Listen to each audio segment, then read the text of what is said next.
Hi guys, ఈ రోజు Bollywood movie చూద్దాం. ఈ సినిమాలో సల్మాన్ ఖాన్, రష్మిక హీరో హీరోయిన్లుగా నటించారు. ఈ సినిమా పేరు సికిందర్. ఇది 2025లో అంటే రీసెంట్ గా రిలీజ్ అయింది. ఇది రాజ్కోట్ సంస్థానానికి చెందిన రాజు యొక్క స్టోరీ. ఇక ఆలస్యం చేయకుండా సినిమాలోకి వెళ్దామా? అంతకంటే ముందు వెల్కమ్ టు కళ్ళ ముందు కదిలే చిత్రాలు. సినిమా స్టార్టింగ్ లో ఫ్లైట్ ను చూపించారు. మినిస్టర్ కొడుకు అందులో ట్రావెల్ చేస్తున్నాడు. పక్క సీట్ లో తల్లి కొడుకు కూర్చుని ఉన్నారు. ఆ మదర్ ను చూడగానే మిమ్మల్ని ఎక్కడో చూసానే అని అన్నాడు. కాసేపు అయ్యాక అతడు నెట్ లో సెర్చ్ చేస్తే ఆమె గురించి తెలిసింది. తాను సన్నీ లియోన్ లాగా ఫలానా సినిమాల్లో నటించింది అని తెలుసుకున్నాడు. కానీ ఇప్పుడు అదంతా వదిలేసి ఆమె పెళ్లి చేసుకుని తల్లి అయింది. అది నా పాత జీవితం, ఇప్పుడు కెలకొద్దు అని అంది. కానీ వాడు బ్లాక్ మెయిల్ చేస్తున్నాడు. నా కోరిక తీర్చక ఈ వీడియో నీ కొడుక్కి చూపిస్తాను అని బెదిరించాడు. ఆ తర్వాత ఆమె పక్క సీట్ లో కూర్చుని దుప్పటి తీసి కప్పాడు. సాయం కోసం ఎవరైనా వస్తారా అని ఆ లేడీ చుట్టుపక్కల చూస్తోంది. అతని ఇద్దరు బౌన్సర్లు కళ్ళు మూసుకుని ఉన్నారు. ఇక్కడ ఏం జరగబోతోందో వారికి బాగా తెలుసు. మర్యాదగా ఒప్పుకో అని చేతిని దుప్పట్లో పెట్టాడు. అప్పుడు వెనక సీట్ లో కూర్చున్న ఒకరి చేయి ముందుకు వచ్చి మినిస్టర్ కొడుకు చేతిని పట్టుకుంది. వాడు నొప్పి తట్టుకోలేక అరిచాడు. అప్పుడు బౌన్సర్స్ వచ్చారు. వారితో ఆ వ్యక్తి ఫైట్ చేస్తున్నాడు. అక్కడున్న ఎయిర్ హోస్టెస్ ఇదంతా గమనించి వారిని ఆపకుండా కళ్ళప్పగించి చూస్తున్నారు. ఇంకొంచెం సేపట్లో తుఫాన్ వచ్చేలా ఉంది, అందువల్ల సీటు బెల్ట్ పెట్టుకోండి అనౌన్స్మెంట్ చేశారు. ఇప్పుడు మినిస్టర్ కొడుకును చితకొట్టుడు కొట్టాడు. కొట్టింది ఎవరంటే హీరో సల్మాన్ ఖాన్. హీరో పేరు సంజయ్ రాజ్కోట్. బౌన్సర్లను మినిస్టర్ కొడుకును బంతాట ఆడాడు. చివరకు అతన్ని ఆ లేడీ కాళ్ళపై పడేలా చేశాడు. అతని చేయి విరిగింది. అప్పుడు హీరోనే అతనికి నీళ్లు తాగించాడు. కట్ చేసి మినిస్టర్ ను చూపించారు. ప్రజలను కలిసి ఇంట్లోకి వచ్చిన మినిస్టర్ కొడుకు సేఫ్ గా వచ్చాడా అని అడిగాడు. సేఫ్ గానే వచ్చాడని మేనేజర్ చెప్పగానే తలపై ప్లేట్ తో ఒక్కటేశాడు. వాడేదో తప్పు చేశాడు, అందుకే ఎవరో కొట్టి ఉంటారు అని భార్య అంటుంటే మినిస్టర్ కొడుకంటే తప్పు చేస్తాడు, కానీ ఎవరూ ఎదిరించకూడదు అని పొగరుగా అన్నాడు. మేనేజర్ ను పిలిచి రాజ్ కోర్ట్ లోనే నా కొడుకును కొట్టిన వాడు ఉన్నాడని తెలిసింది. అక్కడి ఇన్స్పెక్టర్ నాకు బాగా తెలిసిన వాడు, పైగా వాడు ఎన్కౌంటర్ స్పెషలిస్ట్. నా కొడుకును కొట్టిన వాడిని ఎన్కౌంటర్ చేయించు అని చెప్పాడు. వెంటనే మేనేజర్ సదరు ఇన్స్పెక్టర్ కు ఇన్ఫర్మేషన్ పాస్ చేశాడు. సంజయ్ రాజ్కోట్ గురించి విచారించారు. అతని ఫైల్ తీసి చూస్తే 49 ఫిర్యాదులు వచ్చాయి, కానీ ఒక్క కేసు కూడా నమోదు కాలేదు. అతన్ని ఒక చూపు చూద్దామని ఇన్స్పెక్టర్ అంటుంటే మిగతా పోలీసులు బాగా ఆలోచిస్తున్నారు. 2 బండ్లలో పోలీసులు ఆ ఇంటికి వెళ్లారు. అక్కడ చూస్తే అది ఇల్లు కాదు, పెద్ద కోటలా ఉంది. ఈ అంతఃపురంలోనే పనిచేస్తున్నాడా, అందుకే ఇంత పొగరా అని ఇన్స్పెక్టర్ అంటుంటే, సార్ ఈ అంతఃపురం అతనిదే, ఈ రాజ్కోట్ సంస్థానానికి అతడే చివరి వారసుడు అని చెప్పారు. ఆ మాట వినగానే స్వాతంత్రం వచ్చి ఇన్నేళ్లయింది, ఇంకా రాజులేంటయ్యా అని ఇన్స్పెక్టర్ అన్నాడు. అరెస్ట్ చేద్దామని పైకి వెళ్తున్నాడు. అప్పుడు రాణి వెల్కమ్ చేసింది. మీ భర్తపై ఫిర్యాదు వచ్చింది, మినిస్టర్ కొడుకునే కొట్టాడని ఇన్స్పెక్టర్ అంటుంటే, మీరు వస్తారని తెలిసి మిమ్మల్ని శ్రమ పెట్టడం ఎందుకని నా భర్తే పోలీస్ స్టేషన్ కు వెళ్ళాడు కదా అంది. సరే అయితే వస్తామని బయలుదేరుతుంటే మీ పోలీసు బండి సేఫ్ కాదు, మా కారులో వెళ్ళండి అని రాణి అంది. ఏంటి పోలీసు జీపు సేఫ్ కాదా అని బయటకు వచ్చి చూస్తే వేల సంఖ్యలో జనం అక్కడ ఉన్నారు. పోలీసులు వచ్చిన జీపును పార్ట్స్ గా విప్పేశారు. వీరంతా ఎవరయ్యా అని మిగతా పోలీసులను అడిగితే వీరంతా ప్రజలేనండి, ఇప్పటికీ ఈ కుటుంబాన్ని వారు రాజుగా భావిస్తారని చెప్పారు. చివరకు రాణి పంపించిన కారులో ఎక్కి పోలీసులు వెళ్తున్నారు. ఇంటి దగ్గర నుంచి స్టేషన్ కు వెళ్లే వరకు జనం నిలబడి ఉన్నారు, కానీ ఎవరూ అరవలేదు, గొడవ చేయలేదు. స్టేషన్ కు వచ్చి చూస్తే పెద్ద పెద్ద ఆఫీసర్లు రాజుతో పాటు ఉన్నారు. ఇన్స్పెక్టర్ ను పక్కకు తీసుకెళ్లిన కలెక్టర్ ఎవరో ఏంటో విచారించకుండానే అరెస్ట్ చేయడానికి వెళ్తావా అని మందలించాడు. మినిస్టరే ఆర్డర్ వేశారు సార్ అని కోపంతో అతడు టేబుల్ పై చరిచాడు. ఆ శబ్దం వినగానే బయటున్న జనం ఒక్కసారిగా అరిచారు. ఇదంతా అర్థం చేసుకున్న రాజు బయటకు వెళ్లి జనాన్ని సైలెంట్ గా ఉండమని చెప్పు, లేకుంటే అల్లకల్లను సృష్టిస్తారని తన అసిస్టెంట్ కు చెప్పాడు. అప్పుడు అతడు బయటకు వెళ్లి అంతా శాంతించండి అని చెప్పాడు. నీ పాటున నువ్వు యాక్షన్ తీసుకుంటే ఆ తర్వాత పెద్ద సమస్య వస్తుంది, నీ పాటున నువ్వు ఊరికే ఉండు అని ఇన్స్పెక్టర్ కు చెప్పిన కలెక్టర్ ఆ తర్వాత రాజు దగ్గరకు వెళ్లి ఏం లేదు సార్ మీరు వెళ్ళొచ్చు అని చెప్పాడు. రాజు వెళ్ళబోతుంటే ఇన్స్పెక్టర్ వచ్చి నువ్వు కొట్టే ముందు అతడు ఎవరని తెలుసుకుని ఉండాలి, అనవసరంగా అతనిపై చేయి వేశావు అంటుంటే నేను కొట్టే కొట్టే ముందు అవతలి వాడు ఎవడని ఆలోచించను, వాడు ఏం తప్పు చేశాడని మాత్రమే ఆలోచిస్తా, అందుకే శిక్షిస్తా అని చెప్పి రాజు వెళ్లిపోయాడు. ఇక జనాన్ని ఎవరింటికి వాళ్ళు సేఫ్ గా వెళ్ళండి అని చెప్పి హీరో బయలుదేరాడు. హీరో ఇంటికి రావడానికి ముందే హీరోయిన్ ఆ ఇన్స్పెక్టర్ కు కాల్ చేసింది. ఏంటి సార్, నా భర్తను అరెస్ట్ చేశారా అని అడిగింది. ఏంటి పొగరా, జనం ఉన్నారని మీ ఇష్టానికి ఆడుతున్నారా, మీ వెంట జనం లేనప్పుడు మిమ్మల్ని ఏం చేస్తానో చూడు అని బెదిరించాడు.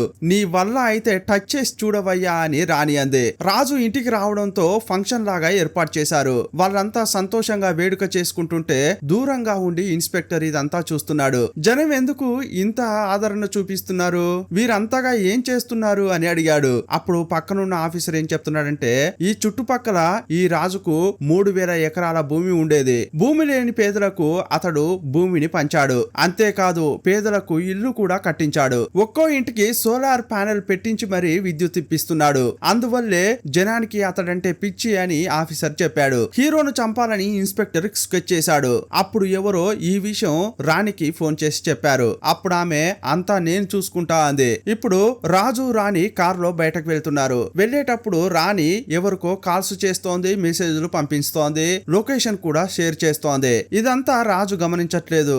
రాజును భద్రంగా చూసుకోవడమే ఆమె పనిలాగా అంతా చేస్తోంది. వెళ్లేటప్పుడు ఆమె కొన్ని డౌట్స్ అడుగుతోంది. మిమ్మల్ని చాలా మంది చాలా పేర్లతో పిలుస్తున్నారు. సంజయ్ అంటున్నారు, రాజు అంటున్నారు, సికిందర్ అని కొందరు పిలుస్తున్నారు. మీకు ఇన్ని పేర్లు ఏంటి అని అంటుంటే ఒక్కో పేరుకు సంబంధించిన రీజన్స్ చెప్తున్నాడు. నీకు ఏది నచ్చితే ఆ పేరుతో పిలువు అని అంటుంటే సంజయ్ అంటేనే నాకు ఇష్టం అని ఆమె అంది. కరెక్ట్ గా రైల్వే ట్రాక్ దగ్గరకు రాగానే గేటు పడింది. గేటు వేసింది ఎవరంటే విలన్లు. అప్పుడు కార్ల నుంచి టక్కు టక్కున కొంతమంది దిగారు. అప్పుడు శబ్దం చేయకుండా హీరో కారు దిగాడు. నా భార్య పడుకుందిరా అని శబ్దం చేయకుండా ఫైట్ కూడా సైలెంట్ గానే చేస్తున్నాడు. కానీ రాణి మాత్రం పడుకున్నట్లు నటించిందే తప్ప కంటిన్యూగా ఎవరికో మెసేజ్లు పంపుతూనే ఉంది. ఇంకోవైపు హీరో హోరా హోరీగా తరపడుతున్నాడు. కొంతమంది రౌడీలు గన్ తీసి హీరోకు ఎక్కుపెట్టారు. అప్పుడు ట్రాక్ లోంచి ట్రైన్ వెళ్లిపోయింది. ఆ తర్వాత అటువైపు చూస్తే వందల సంఖ్యలో గన్నులు ఎక్కుపెట్టి ఉన్నారు. వాళ్ళని చూడగానే రౌడీలు అక్కడి నుంచి పారిపోయారు. వీళ్ళని రమ్మని చెప్పింది రాణినే. ఈ విషయం రాజుకు తెలియదు. ఇక సేఫ్ గా అక్కడి నుంచి బయలుదేరారు. ఇంకోవైపు మంత్రి ఇంట్లో కొడుకు బర్త్డే వేడుక జరుగుతోంది. పుట్టిన రోజుకు చాలా మంది వచ్చారు. ఈ వేడుకే నెంబర్ 1 లో ట్రెండింగ్ అవుతోంది. ఇంతసేపు గొప్పగా చూసిన వాళ్ళు కాసేపట్లోనే ఆ కుర్రాన్ని ఒకలాగా చూస్తున్నారు. కొత్తగా ఇంకో వీడియో ట్రెండింగ్ లో ఉంది. అదేంటంటే తాను తప్పుగా నడుచుకోవడానికి ప్రయత్నించిన అమ్మాయి కాళ్ళపై పడి సారీ అడిగాడు కదా, దాన్ని ఎవరు వీడియో తీసి అప్లోడ్ చేశారు. ఈ వీడియో చూసిన తర్వాత మంత్రికి చాలా కోపం వచ్చింది. దీనికి కారణమైన వారిని ఊరికే వదలను అన్నాడు. ఇకపై నన్ను చూసి ఎవరు భయపడరే, నా పరువు పోయిందే అని కొడుకు చాలా బాధపడుతున్నాడు. దీనికి కారణమైన వాడి తలను నరికి మళ్ళీ నేనంటే అందరికి భయం కలిగేలా చేస్తా అని మంత్రి అన్నాడు. ఇంకో వైపు చూస్తే రాణి ప్రెగ్నెంట్ అయింది. ఈ మంచి వార్త రాజుకు చెప్పాలని వచ్చింది. అదే టైంలో క్వారీలో పనిచేసే మేనేజర్ ఇంటికి వచ్చాడు. రాజును కలవాలి అని అరుస్తున్నాడు. అప్పుడు హీరో అతని దగ్గరికి వెళ్లి ఏమైంది అని అడుగుతున్నాడు. వారం రోజుల క్రితం ఇతని దగ్గరకు ఒకడు వచ్చాడట. మనలాగే అతడు కూడా క్వారీ నడుపుతున్నాడు. మా క్వారీలో చాలా రాళ్లు పగలగొట్టాల్సి ఉంది, కానీ పేలుడు పదార్థం అయిపోయింది. అందువల్ల 40 కిలోల పేలుడు పదార్థం ఇస్తావా అని అడిగారు. ఇతనికి 2 లక్షల రూపాయల డబ్బులు ఇచ్చారు. ఇతడు డబ్బుకు ఆశపడి ఆ మందును అమ్మాడు. కానీ అదే పేలుడు పదార్థం ఉపయోగించి పంజాబ్ లో తీవ్రవాదులు అల్లకల్లోలం సృష్టించారు. ఇదంతా చెప్పి ఏడుస్తున్నాడు. అప్పుడు హీరోకు కోపం వచ్చి రేయ్ ఇంత ఘోరం చేసావా అని కొట్టాడు. అప్పుడే రాణికి పోలీస్ స్టేషన్ నుంచి ఒక సమాచారం అందింది. ఆ క్వారీ మేనేజర్ ను చంపేసి తీవ్రవాదులకు పేలుడు పదార్థం ఇచ్చింది రాజే అని అతన్ని ఈ కేసులో ఇరికించాలని చూస్తున్నారు. క్వారీ మేనేజర్ గాని చనిపోయాడంటే ఈ నిజం బయటకు రాకుండా పోతుంది. నింద రాజు పైనే పడుతుంది. అందువల్ల మేనేజర్ ను చావకుండా చూసుకోండి అని చెప్పారు. అప్పుడు అంతా నేను చూసుకుంటా అని రాణి అంది. కానీ అదే టైంలో క్వారీ మేనేజర్ ను చంపడం కోసం పంజాబ్ నుంచి కొంతమంది బయలుదేరారని తెలిసింది. అప్పుడు రాజు ముందుగా వెళ్లిపోయాడు. ఆ తర్వాత హీరోయిన్ బయలుదేరింది. అక్కడికి వెళ్లి చూస్తే కాపాడండి కాపాడండి అని క్వారీ మేనేజర్ అరుస్తున్నాడు. రాజు మనుషులు పంజాబ్ నుంచి వచ్చిన మనుషులను కొట్టారు. మేనేజర్ ను కాపాడడానికి ప్రయత్నిస్తున్నారు. అదే టైంలో రాత్రిపూట క్వారీలో బాంబులు పేలుతున్నాయి. ఒకవైపు ఫైటింగ్ చాలా జోరుగా జరుగుతోంది. ఇంకోవైపు హీరోయిన్ సంజయ్ త్వరగా ఇటు వచ్చేయని అంటోంది. హీరో వాళ్ళందరినీ కొట్టేసి ఈమె దగ్గరకు వచ్చాడు. అతడు వచ్చిన కాసేపట్లోనే అక్కడ బాంబు పేలి పేలింది, రాళ్ళు ముక్కలు ముక్కలయ్యాయి. తన భార్య పిలిచింది తనను కాపాడడానికే అనేది అతనికి అర్థమైంది. ఇప్పుడు శని ఆదివారాలు సెలవు. సోమవారం ఉదయమే క్వారీ మేనేజర్ ని తీసుకెళ్లి జడ్జి ముందు నిలపాలి. అప్పటి వరకు ఇతన్ని సేఫ్ గా చూసుకోవాలి అని రాణి చెప్పింది. అప్పుడు రాజు ఏమంటున్నాడంటే, ఇక్కడ నుంచి 60 కిలోమీటర్ల దూరంలో వీళ్లకు ఒక ప్రాపర్టీ ఉంది, అది బయట వరకు తెలియదు, అక్కడికి తీసుకెళ్లి అతన్ని పెడదాము, నేను కూడా వెళ్తా అని రాజు చెప్పాడు. ఇదే టైంలో రాణిని అంతఃపురానికి తీసుకెళ్ళండి అని కారెక్కిస్తున్నాడు. అప్పుడే రాణి యొక్క పొట్ట దగ్గర రక్తపు మరక కనిపిస్తోంది. ఒక రాయి ఆమె పొట్ట నుంచేని వెనక వైపుగా వచ్చింది. కానీ తనకు గాయమైనట్లు హీరోకు చెప్పలేదు. ఎందుకంటే గాయమైందని చెప్తే అన్ని పనులు వదిలేసి అతడు హాస్పిటల్ కు తీసుకెళ్తాడు. కానీ ఇప్పుడు ఇతడు ఇరుక్కోబోయేది పెద్ద కేసు. రాజు అయినప్పటికీ ఆ కేసులో ఇరుక్కుంటే జైలుకు వెళ్లాల్సిందే. అందువల్ల తనకు గాయమైన విషయాన్ని దాచిపెట్టింది. ప్రెగ్నెంట్ విషయం రాజుకు చెప్దామని అనుకుంటున్న క్రమంలో ఏదున్నా కూడా ఫోన్ చేయని అతడు అన్నాడు. కానీ అతడు తొందరలో ఫోన్ ను ఇంట్లోనే వదిలిపెట్టి వెళ్లిపోయాడు. ఇప్పుడు 3-4 రోజుల పాటు అంతఃపురంలో ఉండేది లేదు, వేరే చోటుకు వెళ్లబోతున్నాడు. ఫోన్ లకు వచ్చిన మెసేజ్లు ఏంటనేవి ఇతనికి తెలిసే ఛాన్స్ కూడా లేదు. ఆ తర్వాత అసిస్టెంట్ రాజుకు కాల్ చేసి రాణిని హాస్పిటల్లో చేర్పించామని చెప్పాడు. ఏమైనా సీరియసా, నేను రావాలా అని అంటుంటే అదేం లేదండి అని చెప్పాడు. కానీ నిజంగా చెప్పాలంటే సీరియస్ గా ఉంది. ఇంతకు ముందే హీరోయిన్ ఏం చెప్పిందంటే, రాజు సోమవారం ఉదయం క్వారీ మేనేజర్ ను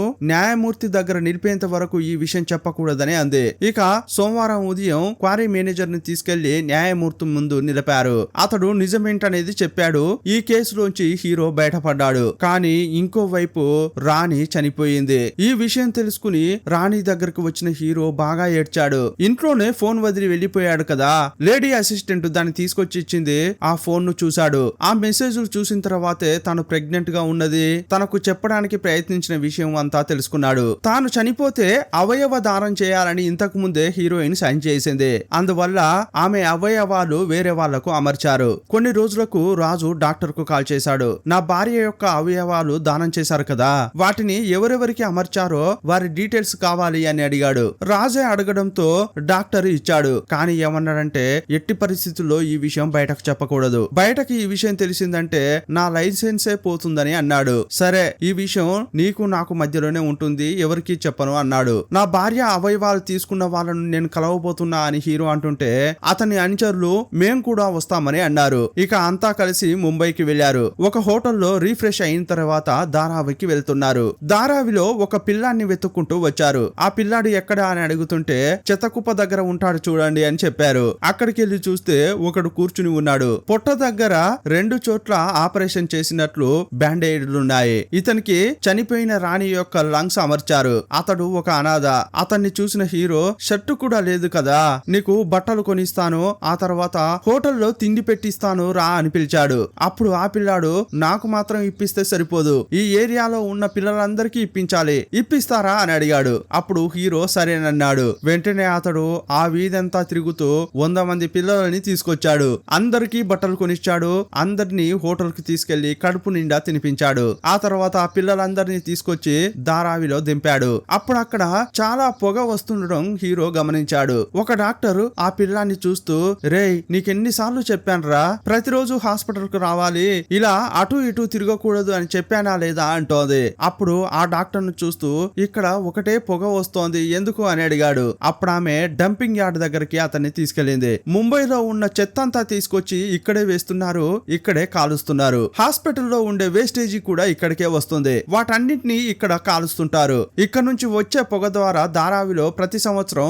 30-40 మంది చనిపోతారు అని డాక్టర్ చెప్పింది. ఇక్కడ చాలా మందికి శ్వాసకోశ ఇబ్బందులు వస్తున్నాయని చెప్పింది. అప్పుడు హీరో ఏమనుకుంటున్నాడంటే, ఈ పిల్లాడికి నా భార్య యొక్క లంగ్స్ అమర్చారు, వాటికి ఏమీ కాకూడదు, కానీ ఈ గాలిని పీలిస్తే తప్పకుండా ఇబ్బందులు ఎదురవుతాయి, అందువల్ల ఈ సమస్యను పరిష్కరించాలి అని అనుకున్నాడు. ఇంతకీ ఇక్కడ ఇది ఎందుకు పెట్టారు అని అడిగితే, అమెరికా నుంచి ఒకడు ఇక్కడికి వచ్చి మాల్ కట్టాలని అనుకుంటున్నాడు. ఒక బ్రోకరు ఇక్కడ ఏరియా అంతా అతనికి కొనిపించి ఇస్తున్నాడు. ఆల్రెడీ ఒక 15 ఎకరాల భూమిని కొన్నాడు. ఇంకా 5 ఎకరాల భూమి కావాలి. అది కూడా కొన్నారంటే మెయిన్ రోడ్ తో కనెక్టివిటీ ఉంటుంది.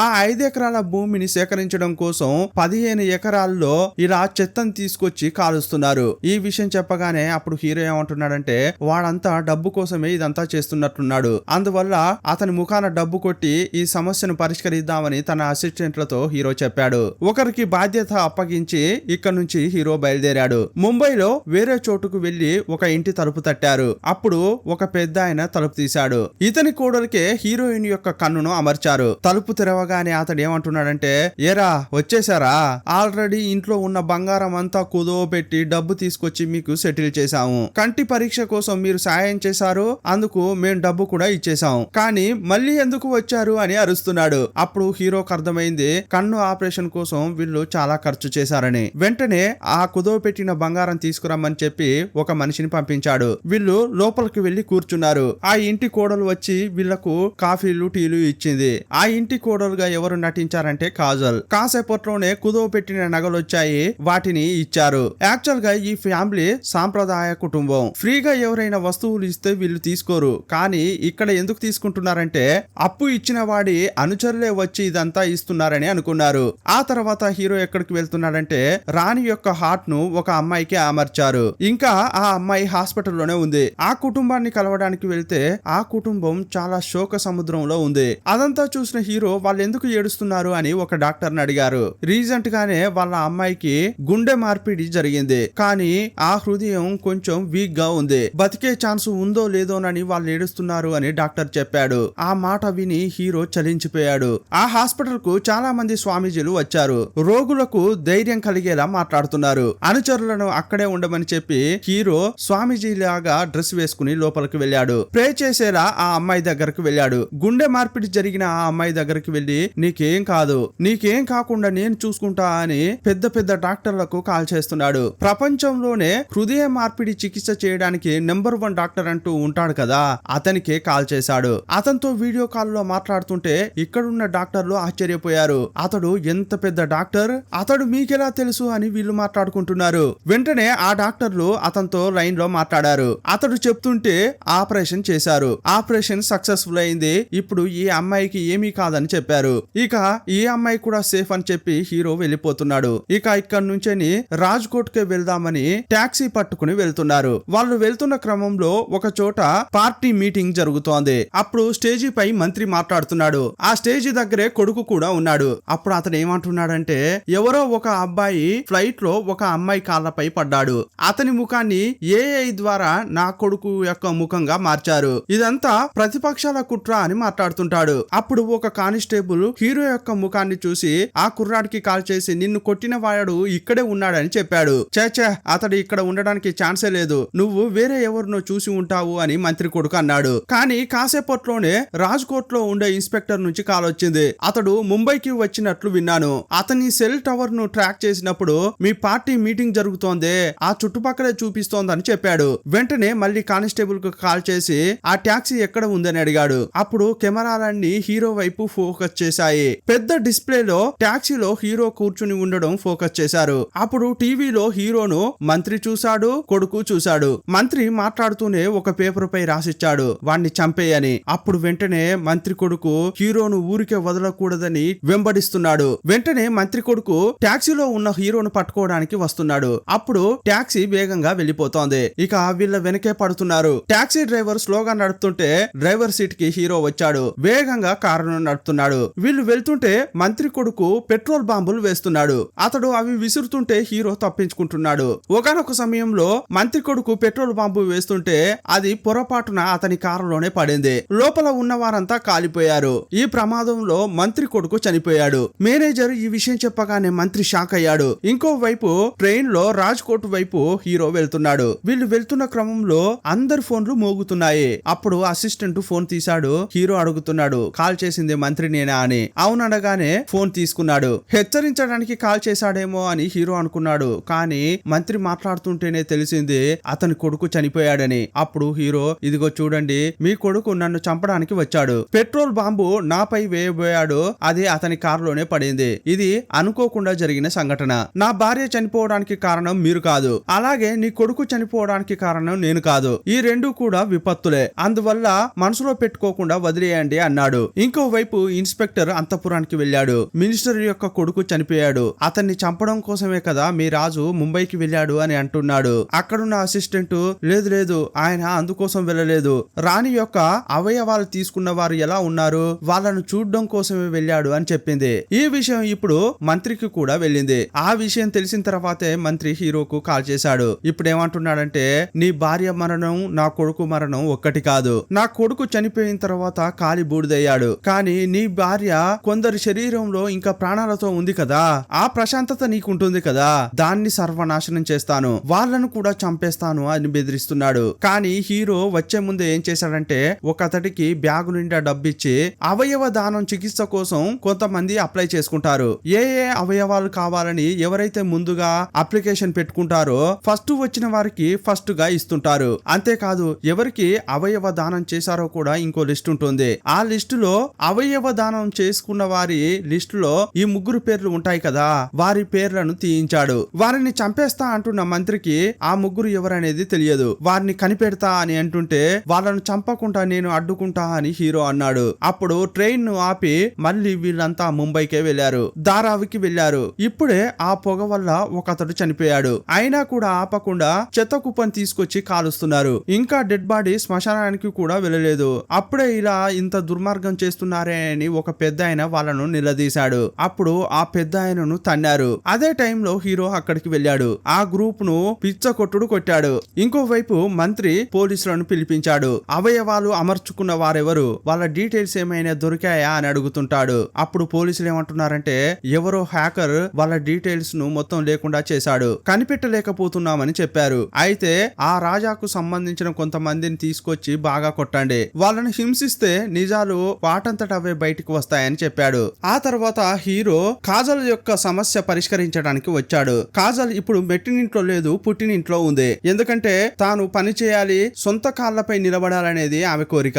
కానీ మామ మాత్రం ఒప్పుకోలేదు. మా వంశంలో ఆడవాళ్ళు ఇంట్లోనే ఉండాలి, డ్యూటీ వ్యాపారం అని బయటికి వెళ్ళకూడదని చెప్పాడు. సరే నేను మాట్లాడతా అని కాజల్ ను తీసుకుని మెట్టినింటికి వెళ్ళాడు. ఆమె ఇంట్లోనే ఉంటుంది, మీరు చెప్పేదే కరెక్ట్ అని సర్ది చెప్పారు. కాజల్ సమస్యను సెటిల్ చేశాడు. కానీ ఆమెకు హీరో ఎవరనేది ఇంకా తెలియదు. వాళ్ళ నాన్నకు మాత్రమే హీరో ఎవరనేది తెలుసు. ఆ తర్వాత హార్ట్ పెట్టారే ఆ అమ్మాయికి లవ్ బ్రేకప్ అయింది. ఆమె ప్రియునికి పెళ్లి జరగబోతోంది. అతనికి పెళ్లి జరగబోతుందన్న విషయం తెలిస్తే నా కూతురు చాలా బాధపడుతుంది. అప్పుడు ఆమె హార్ట్ కు సమస్య వస్తుంది. ఇప్పుడు ఏం చేయాలో తెలియట్లేదు అని ఆ అమ్మాయి వాళ్ళ నాన్న హీరోతో చెప్పాడు. సరే అతనితో నేను మాట్లాడతా అని హీరో అన్నాడు. ఒక జిమ్ లో అతన్ని చూస్తూ మాట్లాడుతున్నాడు. నేను వదిలేశాను కదా, అలాగే ఆమెను కూడా వదిలేయమని చెప్పు, నాకు పెళ్లి కాబోతోంది అని అంటున్నాడు. అప్పుడు అతనితో పాటు ఉన్న ఒక అతడు కోపంతో హీరోను కొట్టబోయాడు. అప్పుడు హీరో ఇద్దరిని ఫుల్ గా కొట్టాడు. ఇంకో వైపు మినిస్టర్ ఏం చేశాడంటే, క్వారీ మేనేజర్ జైల్లో ఉన్నాడు కదా, అతన్ని కొట్టి వాంగ్మూలం తీసుకున్నాడు. ఇదంతా చేసింది మా ఓనరే, నాకేమీ తెలియదు, నన్ను అనవసరంగా ఇందులో ఇరికించారు అని అతనితో మాట్లాడించారు. అప్పుడు పోలీసులు ఏమంటున్నారంటే, సరే ఇప్పుడు ఇతడు ఇలా చెప్పాడు, రేపు కోర్టులో మార్చి చెప్పడని ఏంటి గ్యారెంటీ అన్నారు. అప్పుడు వీడు ప్రాణాలతో ఉంటేనే కదా అని ఒక తాడు తీసి అతని గొంతు నులిమి చంపేశాడు మంత్రి. క్వారీ మేనేజర్ వాంగ్మూలం ఆధారంగా హీరోను అతని అనుచరులను వాంటెడ్ లిస్ట్ లో చేర్చారు. ఇంకోవైపు నిన్న చెత్తకుప్ప దగ్గర కొందరిని హీరో కొట్టాడు కదా, ఆ కేసులో హీరోను విచారించడానికి పోలీసులు వచ్చారు. ఆ పోలీసులను చూడగానే హీరోతో అతని అసిస్టెంట్ ఒక విషయం చెప్పాడు, ఆల్రెడీ మన క్వారీ మేనేజర్ ను చంపేశారు, మనల్ని వాంటెడ్ లిస్ట్ లో చేర్చారు. ఇప్పుడు ఇక్కడికి వస్తున్న పోలీసులకు ఆ విషయం తెలిసే ఛాన్సే లేదు, డబ్బిచ్చి ఈ కేసును క్లోజ్ చేద్దామని అసిస్టెంట్ అన్నాడు. ఒక డబ్బు సంచిని చూపించారు. అప్పుడు ఇన్స్పెక్టర్ డబ్బు తీసుకున్నాడు. కానీ 20 మందిని ఒక్కడే కొట్టాడంటే ఎవరు నమ్మరు. అందువల్ల ఒక 4-5 పంపిస్తే వాళ్ళపై కేసు పెట్టి దీన్ని క్లోజ్ చేస్తానని ఇన్స్పెక్టర్ చెప్పాడు. అప్పుడు మేము వస్తామని కొందరు పోలీస్ స్టేషన్ కు వెళ్లారు. పోలీస్ స్టేషన్ లో ఆల్రెడీ చాలా మంది ఉన్నారు, వాళ్ళలో వీళ్ళు కలిసిపోయారు. అదే టైంలో రాజ్కోట్ ఇన్స్పెక్టర్ అటువైపు వచ్చాడు. రాజు గురించి అతని అనుచరుల గురించి ఎవరైనా సమాచారం ఇస్తే ₹1,00,00,000 బహుమతి ఇస్తామని ప్రకటించండి అని ఇన్స్పెక్టర్ అంటున్నాడు. ఇదంతా కూడా రాజు యొక్క అనుచరులు గమనిస్తున్నారు. ఎవరితోనో ఫోన్ లో మాట్లాడుతుంటే సంతకాలు పెట్టిన నిందితులందరినీ అక్కడి నుంచి పంపిస్తున్నారు. ఎలాగైనా చేసి వాళ్ళను పట్టుకుంటా అని ఇన్స్పెక్టర్ ఫోన్ లో మాట్లాడుతున్నాడు. అప్పుడు అతని కళ్ళ ముందు నుంచే వీళ్ళు వెళ్లిపోతున్నారు. అది అతడు గమనించలేదు. ఆ తర్వాత ఫోన్ లో మాట్లాడుకుంటూ ఇన్స్పెక్టర్ ఇంటికొచ్చాడు. ఎలాగైనా వాళ్ళను పట్టుకోవాలి, ఆ స్టేషన్ ఈ స్టేషన్ అని ఏది వదలొద్దు, అన్ని చోట్ల వెతకండి అని ఫోన్ లో మాట్లాడుతున్నాడు. కానీ హీరో చూస్తే అతని ఇంట్లోనే కూర్చుని ఉన్నాడు. అరే వీడు నా ఇంటికే వచ్చాడా అని ఇన్స్పెక్టర్ ఆశ్చర్యపోయాడు. అప్పుడు హీరో ఫుల్ కోటింగ్ ఇచ్చాడు. కానీ భార్యా పిల్లలు రాగానే అతన్ని కొట్టకుండా షేక్ హ్యాండ్ ఇస్తున్నాడు. చెప్పాడు. ఇక్కడ ఒక ఫైటింగ్ జరిగిందన్న విషయమే తెలియకుండా మేనేజ్ చేశాడు. నువ్వు పెద్ద తప్పు చేస్తున్నావు, సరిదిద్దుకోవడానికి ప్రయత్నించు. నీకు భార్య పిల్లలు అని మంచి కుటుంబం ఉంది. ఇలాంటి భాగ్యం ఎందరికి ఉంటుంది? నేనే నా భార్యను కోల్పోయి ఇప్పుడు చాలా ఇబ్బంది పడుతున్నాను. నువ్వైనా నీ కుటుంబంతో హాయిగా బతకడానికి ప్రయత్నించు అని చెప్పాడు. ధారావిలో హీరో కొంత భూమిని కొన్నాడు. అప్పుడు ఆల్రెడీ ఇంకొంత భూమిని కొన్న డాన్ హీరో దగ్గర నుంచి ఆ భూమిని రాకోవడానికి ఒక చోటుకు పిలిపించాడు. నువ్వు తీసుకున్న దానికి 20% ఎక్కువ ఇస్తాం, ఈ డాక్యుమెంట్లపై సంతకం చేసి వెళ్లిపో అని బెదిరించారు. అప్పుడు హీరో, నేను ఒక డీల్ చెప్తాను. ఈ ప్రాజెక్ట్ ను అమెరికా కంపెనీకి కంప్లీట్ చేసి ఇస్తే నీకు 250 కోట్లు ఇస్తారు, కానీ నేను 500 కోట్లు ఇస్తా. నువ్వు ఇప్పటి వరకు కొన్న భూమి మొత్తం ఆ ఏరియాలో ఉండే జనానికి రాసివ్వాలి. నీకు లాభంగా 500 కోట్లు ఇస్తానని చెప్పగానే అక్కడున్న వారంతా మస్తుగా నవ్వుతున్నారు. అంత డబ్బు నీకెక్కడిది, చూపించు అని అన్నారు. సీసీటీవీ కెమెరా చూడు అని బయటున్న కంటైనర్ ను ఓపెన్ చేయించాడు హీరో. దాన్ని తెరిస్తే లోపల కట్టలు కట్టలుగా డబ్బు ఉంది. ఈ డబ్బు తీసుకుని నిన్ను చంపితే ఏం చేస్తావు అని డాన్ అన్నాడు. అయితే నేను ఒక శాంపిల్ చూపిస్తా అని ఆ బిల్డింగ్ యొక్క ఒక పిల్లర్ ను హీరో బాంబుతో పేల్చాడు. మిగతావి కూడా పేలిస్తే బిల్డింగే పడిపోతుంది, చేయమంటావా అన్నాడు. సరే, అంతా అర్థమైందని డాక్యుమెంట్లపై ఆ డాన్ సంతకం చేశాడు. మరుసటి రోజే ధారావిలో డంపింగ్ యార్డు క్లీన్ అయింది. ఆ తర్వాత కాజల్ ను బిజినెస్ చేయడానికి మామ ఒప్పుకోకపోవడంతో ఇంట్లోనే ఫ్యాక్టరీ లెవెల్లో ఆమె బిజినెస్ జరుగుతోంది.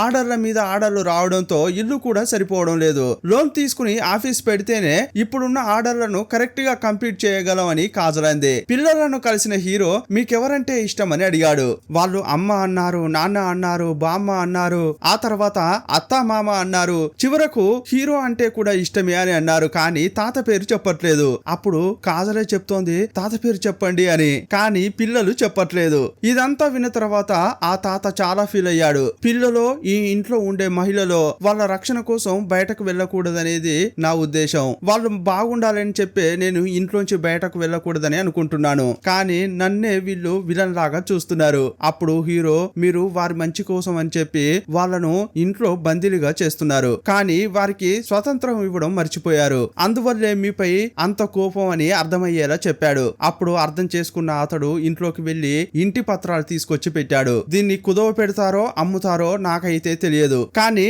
నా కోడలు కోరుకున్నట్లుగా పెద్ద కంపెనీని ఓపెన్ చేయాలని చెప్పాడు. ఇంకోవైపు ఇన్స్పెక్టర్ ఎలాగోలా చేసి అవయవ దానం చేసుకున్నారే ఆ ముగ్గురు ఎవరనేది కనిపెట్టాడు. వెంటనే ఈ విషయం మంత్రికి చెప్పాడు. అప్పుడు మంత్రి, ఆడాల్లో పిల్లలో ఎవరైనా పర్వాలేదు, అందరినీ చంపేయండి అని చెప్పాడు. ఇదే టైంలో కాజల్ భర్త ఏసీలు మెకానిక్ చేస్తుంటాడు. పోలీస్ స్టేషన్ లో ఏసీ పనిచేయకపోవడంతో అక్కడికి వెళ్ళాడు. అక్కడ చూస్తే వాంటెడ్ లిస్ట్ లో హీరో అతని అనుచరుల ఫోటోలు ఉండడం చూశాడు. ఆ ఫోటోలను తీసుకొచ్చి ఇంట్లో ఉన్న అందరికి చూపించాడు. వీళ్ళు మంచి వాళ్ళు కాదు, పోలీసులు వెతుకుతున్న నిందితులు అని అరుస్తున్నాడు. ఇంకోవైపు లవ్ చేసిన అబ్బాయి ఉంటాడే, అతడు ఆ అమ్మాయిని కలవడానికి వచ్చాడు.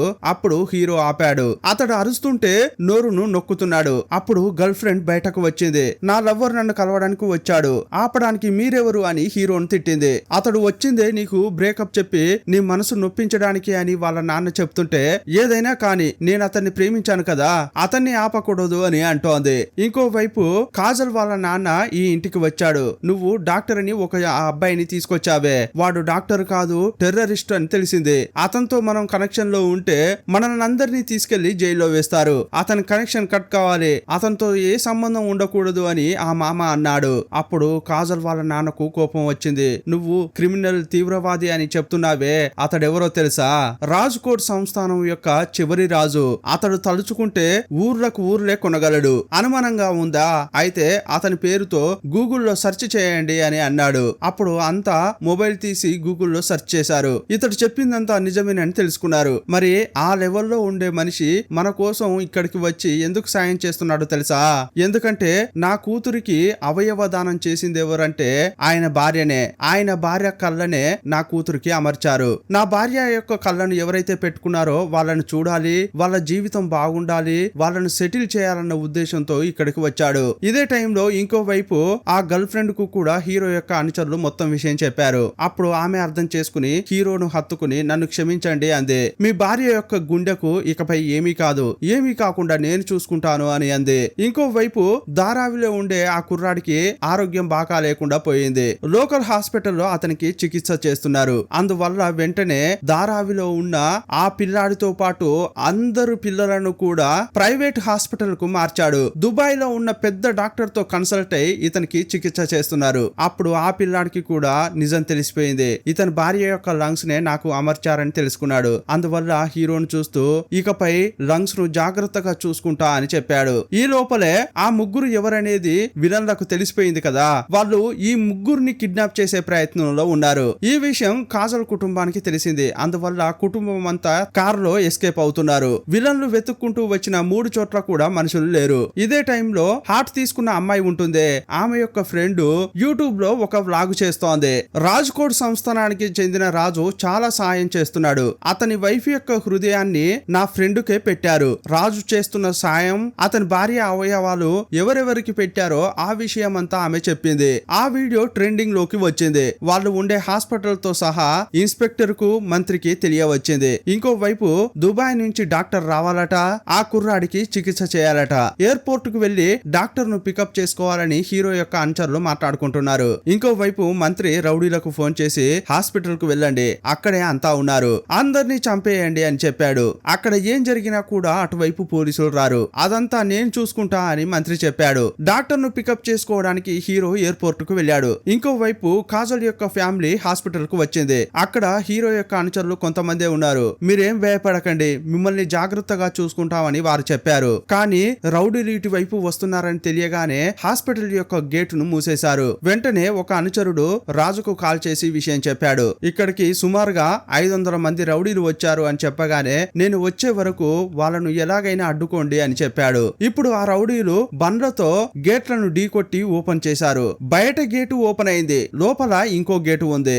ఆ గేటు లోపలే పేషెంట్స్ సేఫ్ గా ఉన్నారు. రాజుకు సంబంధించిన కొందరు ఇక్కడ ఉన్నారు. వచ్చిన రౌడీలు లోపలికి వెళ్లకుండా వాళ్ళే అడ్డుకుంటున్నారు. రౌడీల్లో మొదట 20 మంది ముందుకు వచ్చారు. వాళ్ళను వీళ్ళు కొట్టేశారు. ఆ తర్వాత మరో 20 మంది వచ్చారు. వాళ్ళను కూడా వీళ్ళు కొట్టారు. కానీ వీళ్లకు కూడా గాయాలయ్యాయి. ఇదంతా చూసి లోపల ఉన్న పేషెంట్లు బాధపడుతున్నారు. ఇక రాజు యొక్క అనుచరులను చంపుదామని అనుకుంటున్న క్రమంలో సడన్ గా రాజు ఎంట్రీ ఇచ్చాడు. ఇతడు రాజు యుద్ధానికి ప్రిపేర్ అయ్యాడు. యుద్ధం ఎలా చేయాలో శిక్షణ తీసుకున్నవాడు. రాజు అతని అనుచరులు అక్కడున్న ఈటెలు తీసుకుని పోరుల్లో ఎలాగైతే ముందుకు వెళ్తారో అలాగే వెళ్తున్నారు.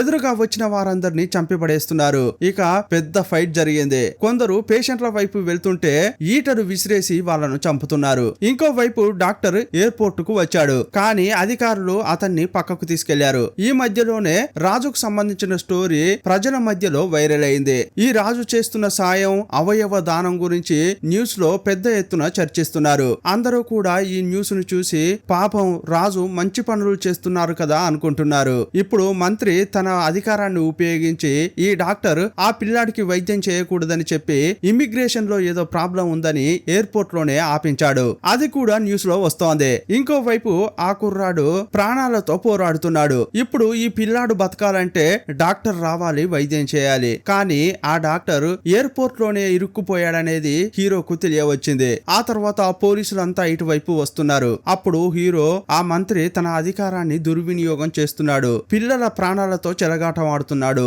అతన్ని ఊరికే వదలకూడదని హీరో డిసైడ్ అయ్యాడు. మరుక్షణమే మంత్రి ఇంటికి వెళ్ళాడు.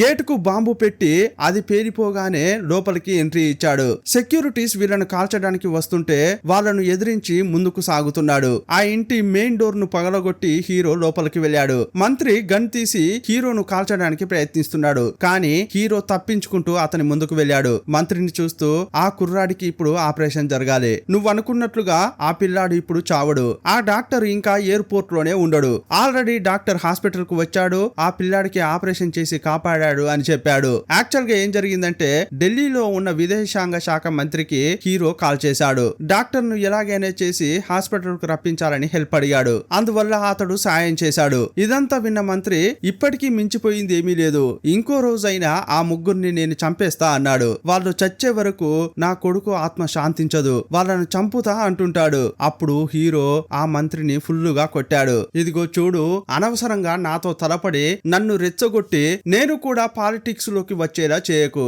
నీలాగే నేను కూడా మంత్రి కావడానికి నాకు క్షణం పట్టదు, అదంతా నాకు సరిపడదనే పక్కన పెట్టాను, నన్ను రెచ్చగొట్టి పాలిటిక్స్ లోకి లాగకు అన్నాడు. మళ్ళీ నాతో గొడవ పడ్డావనుకో నీ పార్టీనే లేకుండా చేస్తా అని మినిస్టర్ ను హీరో బెదిరించి వెళ్లిపోయాడు. ఆ తర్వాత హాస్పిటల్ కు వచ్చాడు. ఆ పిల్లాడు ఇప్పుడు బాగానే ఉన్నాడు. అదే టైంలో ఇన్స్పెక్టర్ హాస్పిటల్ కు వచ్చాడు. హీరోను అరెస్ట్ చేయొద్దు అంటూ అంతా అరుస్తున్నారు. కానీ ఈ ఇన్స్పెక్టర్ మారిపోయాడు. ఒక పొలిటీషియన్ తప్పుడు మాటలు విని నేను తప్పుగా ప్రవర్తించాను, నా కర్తవ్యాన్ని మీరాను, నన్ను క్షమించు అని రాజును అడిగాడు. కానీ మీ డ్యూటీని మీరు చేయండి అని హీరో చేయి చూపించాడు. అయిష్టంగానే హీరోను అరెస్ట్ చేసి ఇన్స్పెక్టర్ తీసుకెళ్తున్నాడు. బయటకు వచ్చి చూస్తే వేల సంఖ్యలో జనం ఉన్నారు. రాజ్కోట్ అనేది అతని సంస్థానం. అక్కడ అతనికి సపోర్ట్ గా జనం ఉన్నారంటే అతనికి అక్కడ పలుకుబడి ఉందని అనుకోవచ్చు. కానీ ఇప్పుడు ఉన్నది ముంబై. ధారావి ప్రజలంతా ఒక్కటై అతని వెనక నిలబడ్డారు. పోలీసుల జీపులను పార్ట్సులుగా విడగొట్టారు. అదే టైంలో పై స్థాయి నుంచి